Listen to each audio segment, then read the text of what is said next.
Bonjour à tous, alors aujourd'hui on se retrouve enfin je vais filmer plusieurs vidéos, je vais profiter qu'il fasse pas très beau, il neige et tout pour faire plusieurs vidéos.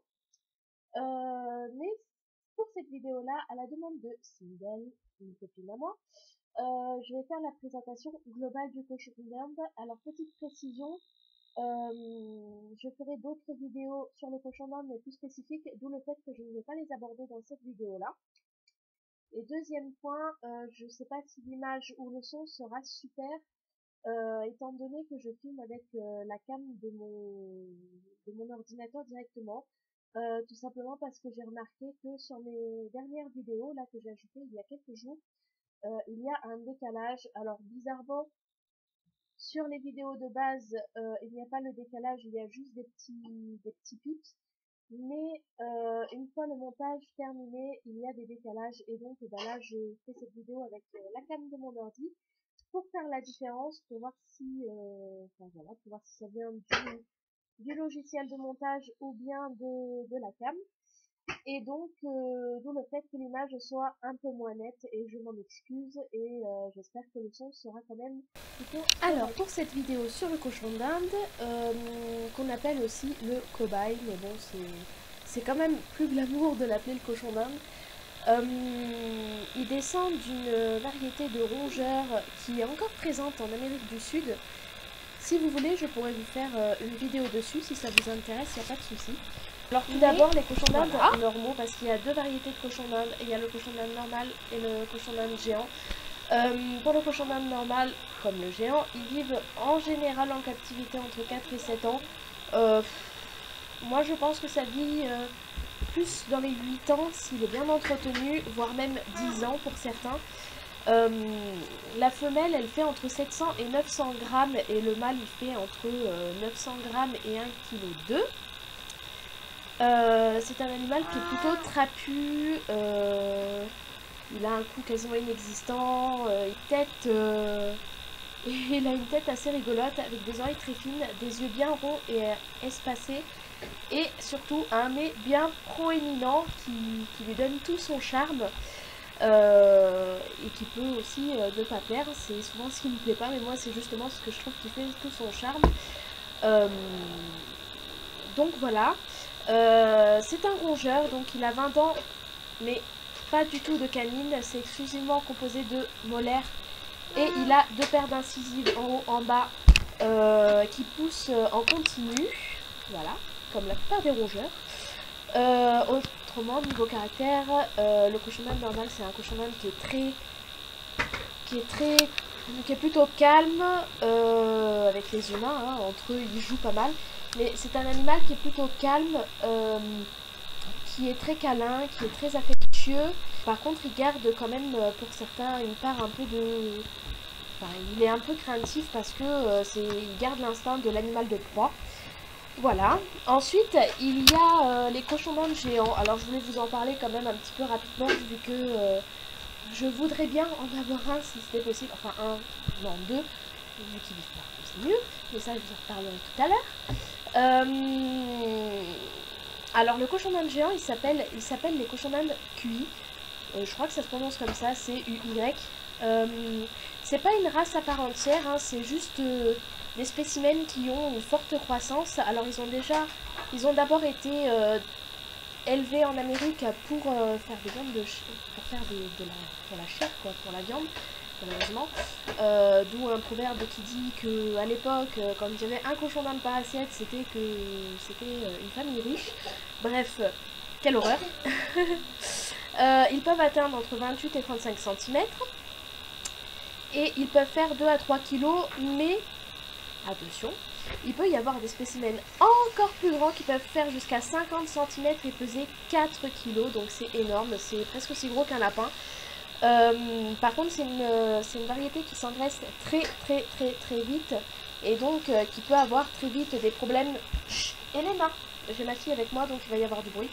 Qui peut donc avoir des problèmes de santé assez facilement, ce type affection hépatique et cardio-respiratoire, etc. Et aussi, bien entendu, des problèmes de fertilité. Autrement, il est inutile de préciser qu'il ne faut pas faire de croisement entre les deux, c'est-à-dire qu'il ne va pas falloir mettre un mâle QI sur une petite cochon d'Inde normale. Pourquoi? Tout simplement parce que les petits vont être beaucoup trop gros. Ils font 80 à 100, je sais plus, 120 grammes je crois, ou plus même.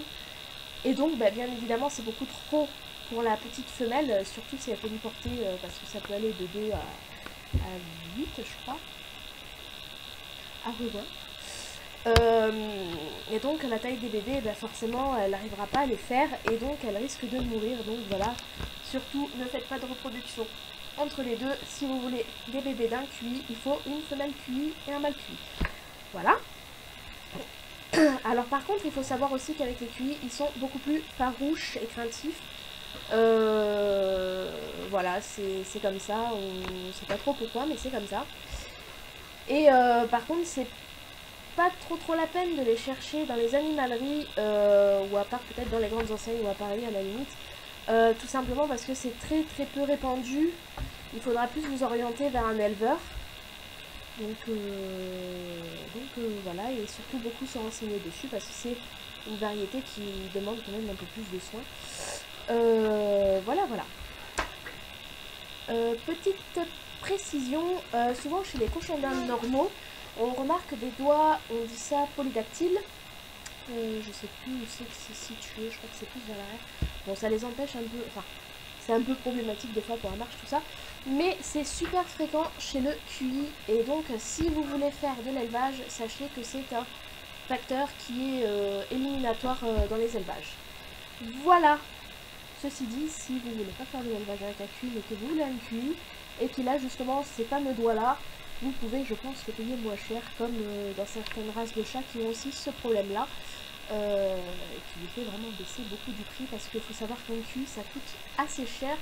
C'est minimum en général 50 € et ça peut aller jusqu'à des centaines d'euros. Oui, je sais, c'est cher. Mais il faut savoir qu'un cochon d'Inde normal aussi, ça vaut déjà entre 15 et 40 €. Donc forcément, voilà, c'est comme ça. Alors, ensuite, je ferai une vidéo très détaillée dessus, avec des photos. Mais pour le cochon d'Inde, il y a vraiment l'embarras du choix en ce qui est termes de couleur, de poils et de longueur, qui demandent plus ou moins d'entretien, hein, forcément, parce que si c'est des poils très longs, il faut les brosser régulièrement, très régulièrement, surtout au niveau de l'arrière-train. Sinon, ça fait de sacrés dreadlocks. D'ailleurs, il faut que j'en retire une à ma petite Sheltie, parce que elle s'est entortillée du foin. Alors, je ne sais pas comment elle a fait ça. Elle s'est entortillée du foin à l'arrière-train, donc il va falloir que je brosse et que je coupe, sans doute. Mais voilà. Et donc c'est très large en gamme, en tout ce qui est en gamme de couleurs, poils et longueur. Et je vous ferai bien évidemment une vidéo très détaillée dessus. Surtout que j'ai fait beaucoup de recherches dessus, donc ça va être sympa. Et je mettrai les photos et tout ça, en partenariat avec un élevage qui m'a aidé. Mais vous pouvez aussi craquer sur un hybride. Un hybride, qu'est-ce que c'est? Clairement, c'est les cochons d'Inde dits non, je vais pas dire ça, dits croisés, c'est-à-dire qu'ils sont pas pure race, tout ça. Bon, ça veut pas dire qu'il ne reproduit pas, ça veut juste dire qu'il n'est pas pure race et donc qu'il ne correspond pas aux critères d'élevage. Mais voilà, vous les paierez sans doute moins cher et ils peuvent être tout aussi beaux.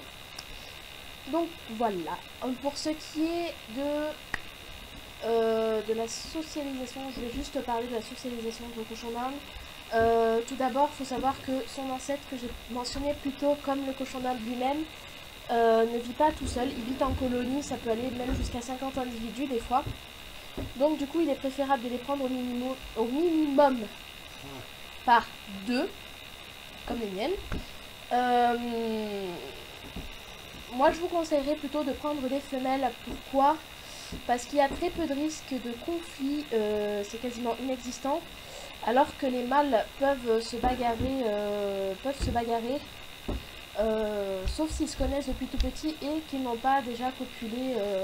Alors vous pouvez prendre un mâle et une femelle, mais attention parce que ça reproduit super vite. Il faut savoir que ça fait 1 à 4 portées par an, et donc même si les portées sont souvent peu nombreuses, enfin voilà quoi, c'est un peu... Enfin voilà, donc vous pouvez chez votre vétérinaire castrer le cochon d'Inde.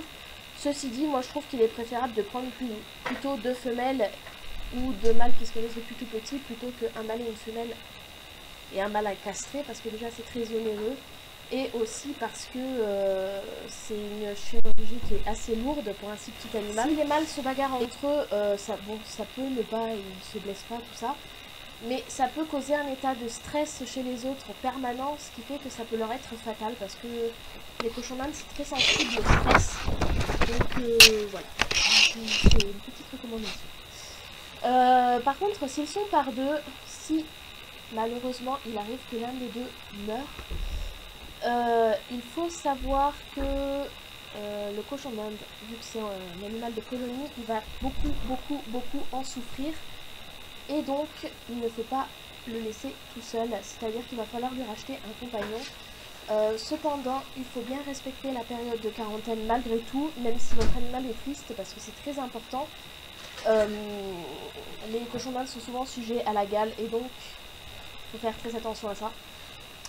Donc respectez bien la période de quarantaine. Une fois la période de quarantaine finie, pendant 2-3 jours, mettre les cages côte à côte qui puissent se sentir, parce que l'odorat est très important entre les membres d'une colonie, aussi entre eux, pendant 2-3 jours, comme je disais. Et ensuite, vous pouvez commencer à les mettre ensemble, mais il faudra les surveiller au moins 1 ou 2 heures pour voir si tout se passe bien et s'ils s'entendent bien.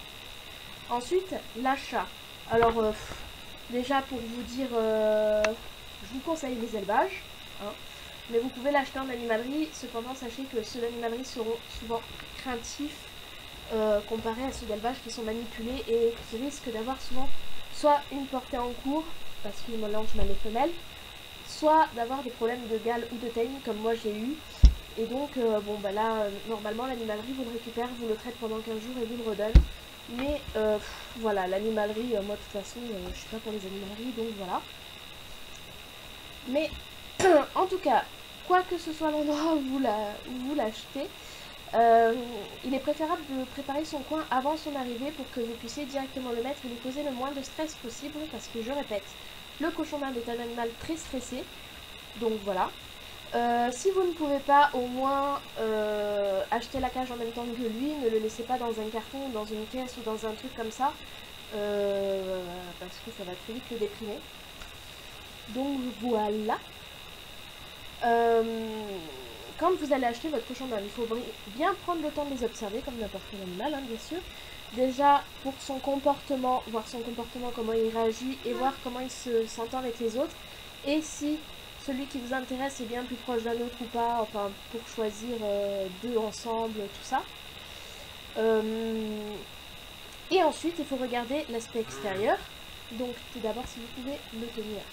Bon, en animalerie, c'est pas toujours possible, mais demandez au vendeur, c'est très important, sinon ne l'achetez pas. Regardez déjà les dents, si elles sont de la même longueur et si elles sont bien droites et si elles sont pas trop longues. S'il n'y a pas de blessure apparente dans la bouche, tout ça. Il ne faut pas qu'il y ait de coulure au niveau du nez et des yeux. Il ne faut pas que les oreilles soient inflammées ou sécrètent une odeur plutôt désagréable. Ça peut être signe qu'il y ait des acariens, une gale ou n'importe quoi. Et c'est super galère à faire partir chez ces petits rongeurs là. Déjà chez les chiens, chez les chats c'est horrible, mais alors sur des rongeurs c'est atroce. Il faut que la fourrure soit propre et brillante. Il ne faut pas qu'il y ait de plaies, de croûtes ou de rougeurs. Surtout faites très attention aux croûtes, surtout chez les rosettes et les cochons d'Inde à poil long, parce que ça ne se voit pas. Moi j'avais acheté mon petit cookie comme ça et ça ne se voyait pas. Sauf que quand je l'ai manipulé, heureusement que je l'avais mis en quarantaine, quand je l'ai manipulé j'ai remarqué des croûtes. Et donc j'en ai parlé à mon veto, il m'a dit qu'il avait sûrement la gale ou la teigne, je sais plus. Et donc j'ai appelé l'animalerie qui me l'a pris, qui me l'a traité pendant 15 jours et c'était fini. Les poils repoussent extrêmement vite, hein, je vous rassure, parce qu'ils perdent leurs poils. Mais ça repousse extrêmement vite, voilà. Mais surtout faire très attention parce que c'est extrêmement contagieux, même chez vos autres animaux. Ensuite, il faut bien vérifier la région anale, le sexe, tout ça. Ça c'est très important parce que c'est très sensible chez les cochons d'Inde, étant donné qu'ils vont directement au sol.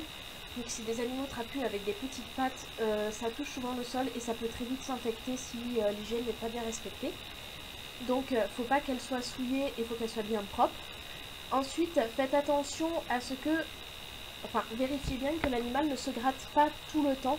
S'il se gratte tout le temps, ça peut être signe qu'il ait des parasites même invisibles, hein, ça peut ne pas se voir. mais ça peut être signe de parasite, donc faites très attention.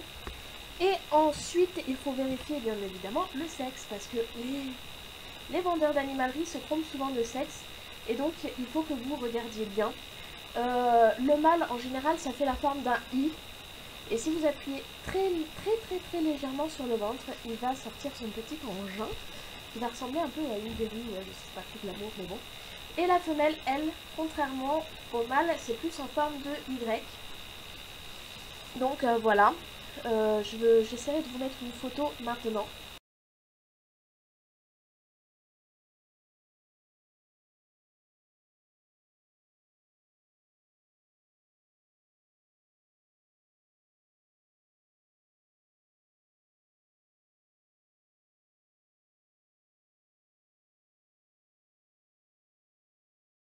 Pour vous aider à vous repérer. Alors, comme je vous disais, je ferai une vidéo spéciale sur la socialisation du chonchon et surtout avec les autres animaux, en particulier avec les lapins, parce que des choses très importantes à savoir dessus. Voilà. Je reprends mon petit calepin. Je vais parler très globalement de la cage. Pourquoi? Parce que je ferai une vidéo spéciale sur l'environnement. Et donc je vais aborder là la cage d'un point de vue très rapide, surtout pour ce qui est des erreurs à ne pas faire. Mais je vous en reparlerai bien évidemment plus précisément, que ce soit de l'environnement ou des litières. Voilà. Alors tout d'abord, il faut savoir qu'il faut une hygiène super irréprochable pour ce qui est de la cage. Bien évidemment, hein, comme je vous ai dit, surtout au niveau des parties intimes, c'est très important. Et ça peut très vite causer pas mal de soucis, on s'en rend pas compte, mais ça peut causer pas mal de soucis très vite. Donc voilà. Ensuite, pour ce qui est des bannissements, il faut bannir tout ce qui est cage en bois et aquarium. Pourquoi? Tout simplement parce que déjà l'urine va s'imprégner dedans. Donc vous allez avoir une odeur désagréable que vous ne pourrez jamais faire partir. Ensuite, ils n'interagissent pas normalement avec l'extérieur parce que c'est très coucouline en fait. Donc du coup, ils n'entendent pas correctement tous les sons extérieurs. Et quand vous les sortez, ça peut très vite leur causer du stress. Et donc, vous aurez un animal craintif au final. Et ensuite, bien évidemment, il y a une mauvaise circulation de l'air dans ces types de cages-là. Donc voilà, c'est tout à fait à proscrire. Et puis pour le bois aussi, bien évidemment, vous savez que c'est un rongeur, il aime bien faire ses dents, vu que ses dents poussent en continu, comme je vous ai dit. Et donc, le bois, voilà, clairement, en plus si c'est du bois traité, ça peut être très vite nocif pour eux. Et donc, voilà. Et par contre, si vous n'avez pas de cage, par pitié, ne les laissez pas dans un carton. Alors je sais que ça peut être tentant parce qu'ils ne sautent pas par-dessus, on peut trouver des grands cartons et tout, mais s'il vous plaît, ne les laissez pas dans des cartons. En plus, si vous rongez votre carton, enfin voilà quoi, non. Ensuite, je vous ferai, ensuite je vous en reparlerai bien plus précisément dans la vidéo de l'environnement, mais il ne faut pas se contenter dans la cage de juste leur mettre un râtelier, une gamelle, un biberon, éventuellement une cabane. Non, il leur faut beaucoup plus de choses que ça. Il leur faut des jeux, il leur faut plusieurs dodos, il leur faut plusieurs cabanes, surtout si vous avez plusieurs individus, c'est très important. Donc voilà, il leur faut pas mal de choses, je vous en redirai un peu plus. Je vous dirai précisément ce qu'on peut leur mettre, ce qui peut être intéressant même à trouver à petit prix ou alors dans la nature, des petits accessoires à faire, etc. Mais voilà, il faut beaucoup de choses dans une cage et il faut savoir que pour un adulte, il faut au moins un quart de mètre carré pour un adulte. Alors attention, je précise bien, en espace libre. C'est-à-dire que ce n'est pas la surface totale qu'il lui faut, c'est juste en espace libre pour qu'ils puissent gambader à sa guise, parce que quand ils jouent ensemble, ils aiment bien sautiller et gambader ensemble. Donc voilà. Toujours la l'hygiène irréprochable et bien sûr une bonne litière, comme je vous disais, je vous ferai la vidéo dessus, ne vous inquiétez pas, mais une bonne litière en couche assez épaisse. Pour ce qui est des accessoires indispensables, alors il faut une gamelle voire deux gamelles suivant si vous donnez les produits frais, une pour les produits frais et une pour l'alimentation sèche. Il faut des gamelles lourdes, qu'elles soient en verre ou alors en terre, voilà. Ensuite, il faut un râtelier à foin. Vous pouvez en prendre un deuxième si vous lui donnez de l'herbe. Ensuite, vous avez des accessoires qui sont vendus exprès pour mettre les produits frais dedans. Donc ça, vous pouvez en prendre quelques-uns. Ça peut être pas mal et ça les amusera beaucoup. Et bien évidemment, le biberon. Alors, je recommande le biberon. Pourquoi? Tout simplement parce que dans la gamelle d'eau, il y a des risques qu'ils la renversent. Il y a des risques, enfin, ils mettent toujours de la litière dedans et même parfois ils peuvent faire leurs excréments dedans. Moi, ça m'est arrivé très fréquemment quand j'avais encore qu'une gamelle d'eau. Donc, privilégiez les biberons ou alors enfin, des trucs comme ça où ça s'accroche à la cage et où ils ne peuvent pas marcher dessus. Voilà, voilà. Ensuite, il doit sortir assez fréquemment et le cochon d'Inde a quand même besoin de gambader. Donc vous pouvez le sortir dans votre maison. Attention au risque ménager, mais j'en reparlerai dans la vidéo environnement. Comme tout animal, hein, bien sûr. Et c'est un rongeur, donc attention au fil électrique, enfin tout ce qui peut ronger. Déjà, c'est pas un voleur, c'est déjà ça. Mais bon, il faut faire attention à quelques petites choses.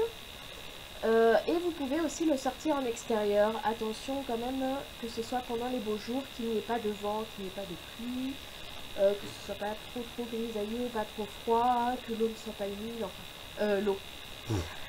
l'eau ne soit pas humide. Alors ça va être très drôle. Non, que l'herbe ne soit pas trop mouillée et donc risque de le mouiller entièrement et qu'il ne prenne pas un coup de froid.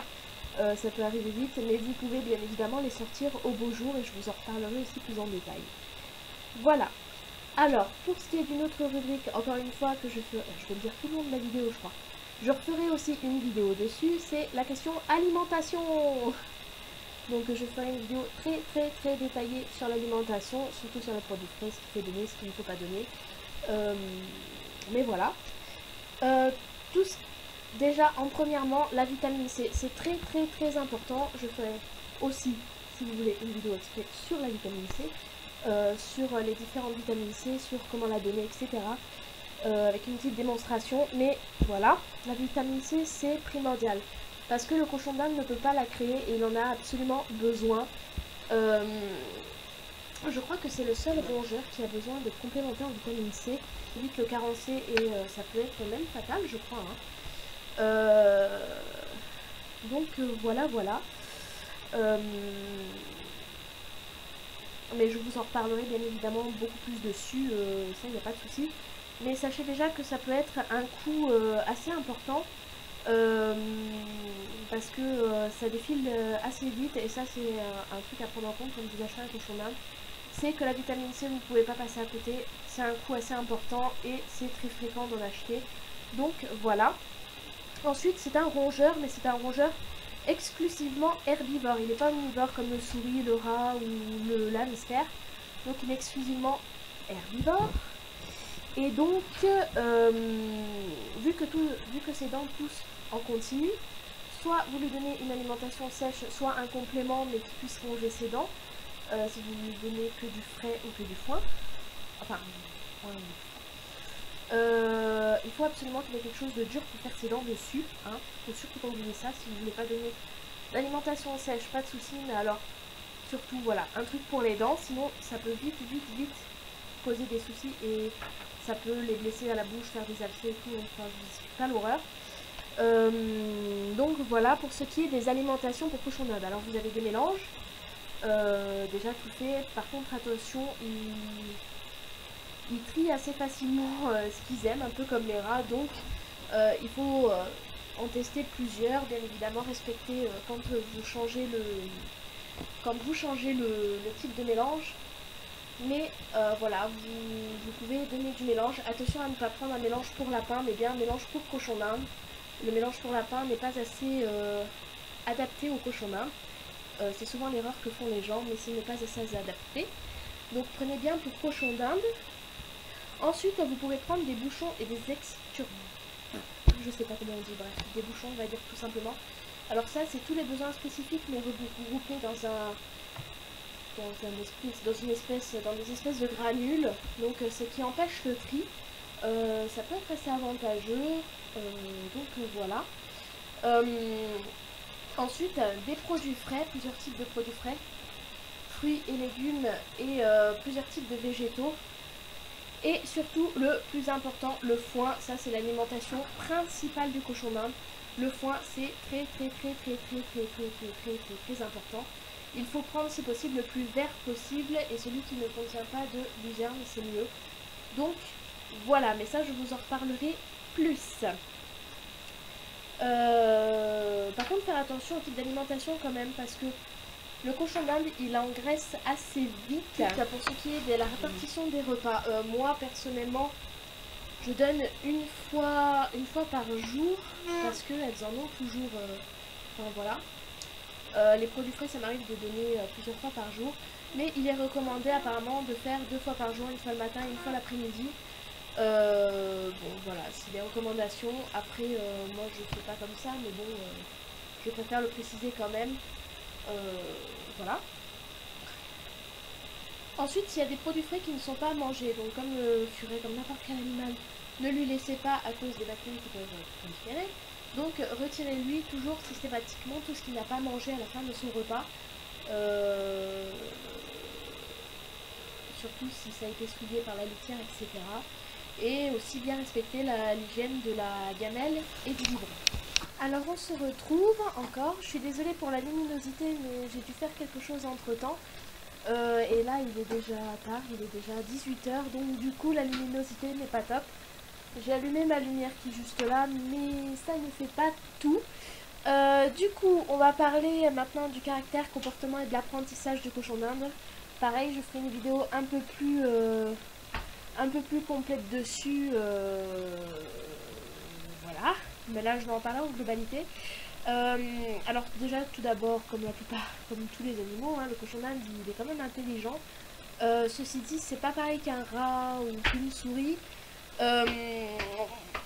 Par exemple, on peut faire moins de choses avec, c'est-à-dire qu'on peut pas forcément faire du jeu avec lui. On peut pas trop lui apprendre des tours. À la limite, le seul tour qu'on peut lui apprendre, c'est bien évidemment avec une récompense. C'est lui apprendre son nom, le faire venir en lui apprenant son nom et lui donner la récompense. C'est une des seules choses qu'on peut lui apprendre, je pense. Enfin, après, moi, j'ai pas cherché à dresser mes cochons d'Inde. Moi, c'est vraiment plus pour les côtés câlins, tout ça que j'en ai. C'est pas trop pour tout ce qui est dressage et tout. Voilà, parce que le cochon d'Inde, c'est vrai que c'est plus de la tendresse. C'est plus une relation basée sur la tendresse, sur les câlins. Enfin voilà, sur toute cette globalité d'amour. Donc voilà. Par contre, le cochon d'Inde, il est très expressif, c'est-à-dire qu'il va vous communiquer comment il se sent, enfin comment il est, tout ça, par plusieurs sons. Alors il y en a une multitude. Donc dans la vidéo caractère, je vous mettrai un peu le nom de ces sons, combien il y en a, et j'essaierai de vous mettre des courtes vidéos sur le rendu en fait sonore, ce que ça donne. Mais voilà, il est très expressif le cochon d'Inde, il parle beaucoup et voilà. Et c'est là assez drôle d'ailleurs parce qu'il y a des sons qui sont plutôt marrants, il y a des sons qui rappellent aussi le furet, hein. Donc voilà. Autrement, il a un très bon odorat. Et en plus, c'est très important parmi les membres de leur colonie parce que entre eux, ils reconnaissent l'odeur de leurs membres à eux, en fait, de leur colonie à eux. Et ils savent très bien faire la différence entre un de leurs membres et un nouveau membre ou un membre d'un autre groupe. De même que les cochons d'Inde du même cage, en fait. Et donc, l'odorat est très sensible. Et donc, voilà. Ensuite, il a une vue très bien développée comparé à d'autres rongeurs, hein, parce que on sait que les rats ça voit pas très bien. Il y a d'autres espèces qui voient pas très bien. Lui non, il voit plutôt bien. Et en plus, il voit en couleur. On a su ça, enfin j'ai su ça qu'il voyait en couleur, donc c'est plutôt sympa à savoir. Ensuite, quelques petits trucs spécifiques sur le comportement. Quand ils se caressent les oreilles ou qu'ils se grignotent, enfin qu'ils se font un peu comme les puces aux oreilles, c'est pour renforcer leur lien en fait, enfin voilà, c'est pour dire qu'ils s'aiment tout simplement. Et si vous lui caressez l'oreille, ça peut par exemple calmer un cochon d'Inde dépressif ou un peu anxieux. Donc ça c'est très bon à savoir, ça peut les détendre. En plus moi je le faisais à ma cochon d'Inde à l'époque. Parce que mon premier animal de compagnie c'était un cochon d'Inde et c'est vrai que je lui faisais, c'était une cochon d'Inde qu'on avait récupérée, enfin il y avait une histoire triste et elle était souvent un petit peu anxieuse malgré qu'elle était câline, enfin voilà, elle était super. mais des fois ça lui est arrivé d'être un petit peu anxieuse quand par exemple on recevait la chienne de mon père. Et donc sans le vouloir en fait je lui caressais souvent les oreilles et c'est vrai que ça l'a calmé et je ne le savais pas, je l'ai appris que récemment. Mais voilà, c'est un bon truc à savoir hein, quand on veut déstresser un petit cochon d'Inde, ils adorent qu'on leur caresse les oreilles. Par contre, quand ils sont entre eux, quand par exemple c'est deux mâles, et qu'il y a un des deux mâles qui montre les dents comme ça, comme s'il bâillait et qui grince les dents, ça peut être signe d'une menace, ça peut être signe qu'il va pas tarder à attaquer. Donc là, il faut faire attention. Et pareil, il peut aussi mordre l'oreille d'un coup. Alors s'il se mord vraiment l'oreille, si c'est pas des petites puces et tout, si c'est vraiment qu'il se morde l'oreille, pareil, c'est que c'est un signe de dominance. Donc voilà, faut toujours bien surveiller, faire attention aux oreilles parce qu'ils s'abîment très vite étant donné qu'elles sont très fines. Les humains, franchement, non, ils ne mordent pas. Ils ont perdu, je suis même pas sûre qu'ils aient eu ce besoin de le faire aux humains, en fait, de mordre. Et maintenant, c'est pas un dégoût pour eux, mais enfin, je veux dire, non, franchement, ils ne mordent pas. C'est des animaux qui n'ont pas l'envie de mordre l'homme, même si vous lui faites peur, même si vous le manipulez un peu brutalement. Il va plus pousser un cri très strident plutôt que de vous mordre. Voilà, c'est très rare s'il vous mord, c'est même presque... Pour ce qui est du point de vue de la manipulation des cochons d'Inde, alors il faut savoir qu'un cochon d'Inde, malgré ce qu'on dit c'est bien pour les enfants, machin, tout ça, ça reste quand même un animal qui est plutôt extrêmement fragile. Déjà la première chose que je peux vous dire c'est qu'ils ont horreur d'être sur le dos. Je sais pas, ça fait un peu la tortue comme je pensais. Non, franchement ils aiment pas trop être sur le dos, pour eux c'est un signe comme quoi ils sont en position de faiblesse quoi. Donc voilà, et aussi ils n'aiment pas être pris par surprise et être pris par le dessus, par le dos, parce qu'ils ont vraiment le réflexe de proie en fait. Donc en fait c'est comme ça que les rapaces et les autres animaux qui les chassent quoi. Donc du coup ils aiment pas trop, ils sont pas fans, et souvent ils poussent un cri strident. Donc en fait faut lui parler, merci. Faut lui parler avant de le prendre, faut qu'il vous voie. Et ensuite, il faut prendre délicatement par le dessous du ventre et lui maintenir l'arrière-train pour pas qu'il se retrouve les pattes dans le vide, parce qu'ils n'aiment pas trop avoir les pattes dans le vide non plus. Ils sont pas fans non plus. Donc voilà. Et donc justement, attention si vous avez un enfant à la manipulation, parce que bon, les enfants ils sont souvent en brute. Enfin, voilà, ils sont souvent en brute, ou alors ils ont tendance à toujours les emporter avec eux, ou à toujours trop les câliner. Certes, ils adorent les câlins, il n'y a pas de souci, vous pouvez leur faire des câlins, mais c'est pas tout le temps, faut pas tout le temps qu'ils soient... Enfin voilà, qu'il faut pas tout le temps qu'ils soient câlinés ni rien, parce que sinon, au bout d'un moment, voilà quoi, il stresse, il est toujours il est toujours dans les mains, il est toujours... Donc voilà, attention aux enfants pour ça. Voilà. Je vous ferai plusieurs autres vidéos concernant tout ce qui est entretien des chanchons, donc pelage, machin, chouette, sur la santé et les maladies, sur la pharmacie et sur l'élevage si vraiment ça vous intéresse. Mais pour parler en globalité de l'entretien et de la santé, je vais vous en parler vite fait. Pour ce qui est de l'entretien, alors déjà la fourrure, suivant le type de poil et surtout... Enfin voilà, suivant le type de poil et la texture, ça réclame plus ou moins de brossage. Faut faire très attention à ça parce qu'ils ont tendance à vite faire des tignons, et après, quand ils se grattent pour retirer les tignons, ils peuvent se baisser avec leurs dents, et là ça peut poser ça peut faire des abcès, ça peut faire plein de problèmes comme ça. Moi je sais que j'ai déjà perdu un cochon d'Inde comme ça, je l'avais recueilli que j'avais eu en famille d'accueil. Je ne l'avais pas vu tout de suite, et bon, du coup voilà. Donc ça, faut faire très attention. Et surtout, il ne faut pas leur faire prendre de bain parce que pareil, ils sont un peu sensibles à l'eau. Il faut faire le soin des griffes, il faut contrôler les dents, il faut vérifier aussi tout ce qui est oreilles, les yeux et le nez. Les parties intimes, ça c'est très important. Arrête-toi un petit peu. Les parties intimes, c'est très important. Moi, ce que je vous conseille, c'est de toujours bien vérifier. Et dès qu'il y a une petite saleté, vous nettoyez avec un petit coton humide, vous séchez avec un coton sec, et voilà. C'est très important. Ensuite, il faut surveiller la courbe de poids. Il ne faut pas qu'il soit trop maigre, surtout pour les filles.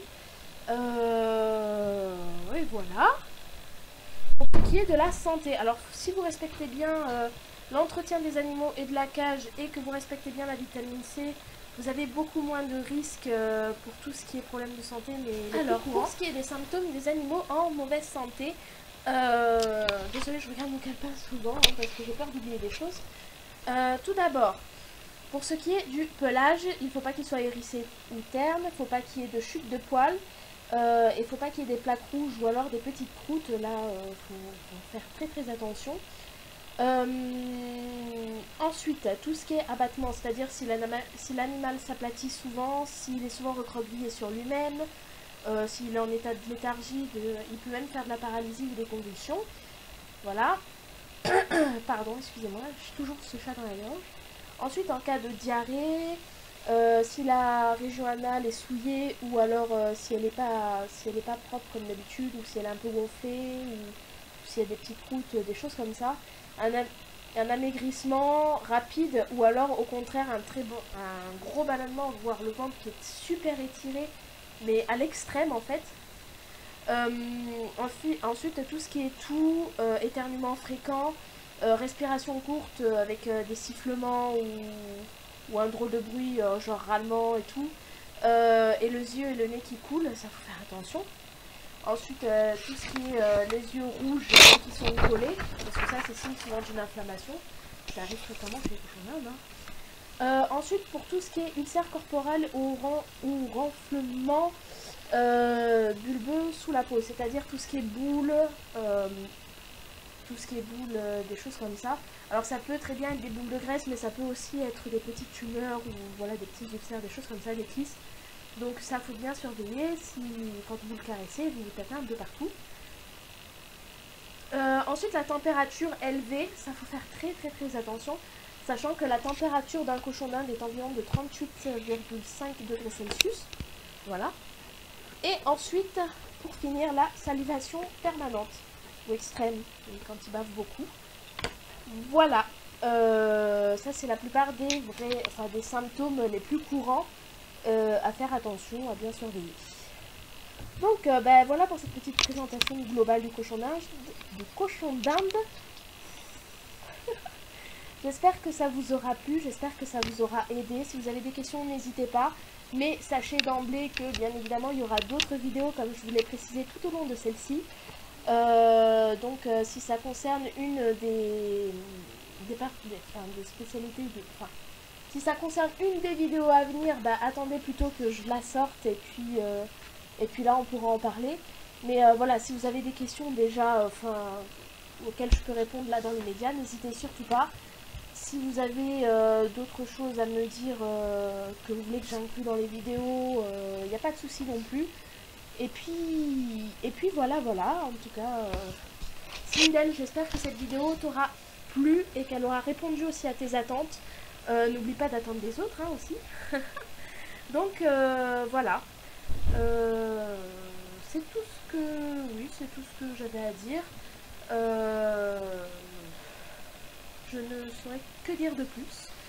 Donc voilà, je vais vous embrasser, je vais en rester là et je vais vous faire plein de gros bisous et on se retrouve très bientôt pour d'autres vidéos.